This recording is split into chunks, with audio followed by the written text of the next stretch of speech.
Hey everybody. So I was sitting here and I was thinking that I don't really need this because I realized something. A true speech comes from in here. Here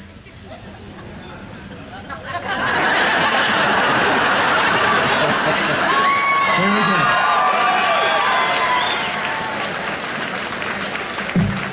Good afternoon, fellow classmates, faculty, friends, and families.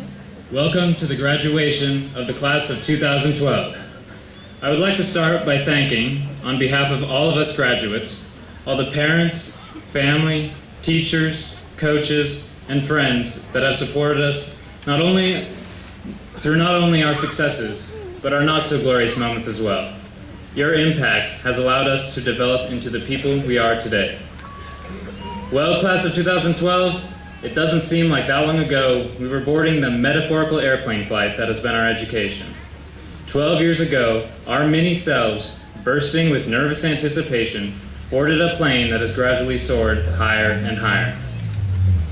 It has been a wild adventure these last 12 years, and we all have many highlights. As many of you know, I like to partake in sports, so it is no surprise a lot of mine have taken place on either a field or a court. Whether it was winning state soccer my sophomore year, hitting a grand slam in a Little League All-Star game, or finally bringing home the Moose Antlers this year by winning Moose Madness for the first time, I have had many memorable experiences. One of my earliest memories of sports is playing SSA soccer. Now, when I was a little preschooler, I loved to score. That's the goal of the game, isn't it? So score I did, but apparently I liked scoring too much. So much so that my dad, who was my coach at the time, said that I couldn't score a goal unless it was with my left foot. Being right-footed, this created a difficult situation for me. How was I supposed to satisfy my craving for scoring with my previously neglected left foot? The answer is quite simple. I kicked with my left, and the ball went into the goal. And that is how I became the left-footed, right-handed athlete I am today. Sometimes trying new things results in achievements that are life-changing. Speaking of trying something new, Iago Zanetti, our foreign exchange student from Brazil, decided he wanted to play baseball this year. Having never played the sport in his life, he had a lot of work to do, so he attended the off-season workouts. Apparently, his first swings made veteran players cringe, but he kept working, and sure enough, his swing got better and better. Then our first game rolled around, and after a few innings passed, our coach decided to put Iago in the game. So Iago steps into the batter's box and stares down the pitcher. Then before we knew what was happening, Iago swings at a pitch and hits a line drive base hit right over second base. First at bat, first base hit.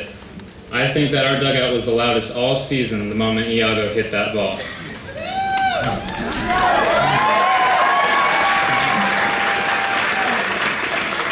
It just goes to show that hard work pays off. Speaking of working hard, we've done it. After all we've been through, we finally made it. In a few moments, our metaphorical flight will land graciously with much applause. However, I don't see the landing of this well-traveled plane as the end of the trip. We are merely landing to catch a connection. The next leg of our journey is about to begin. But this time, we each get our own airplanes to fly off in.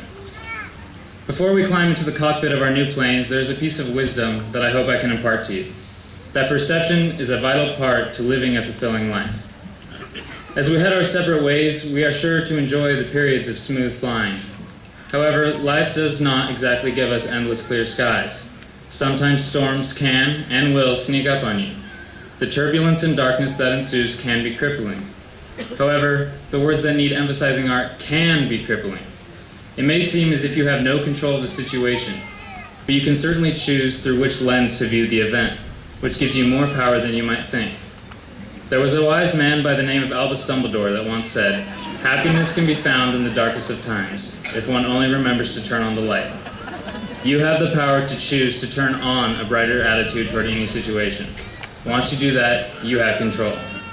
So even though our individual white contrails will spread out across the sky, we all boarded that first flight together, and I will treasure the memories that transpired during our time together. Safe flying, class of 2012. I will miss you, and I wish you all the best. Thank you.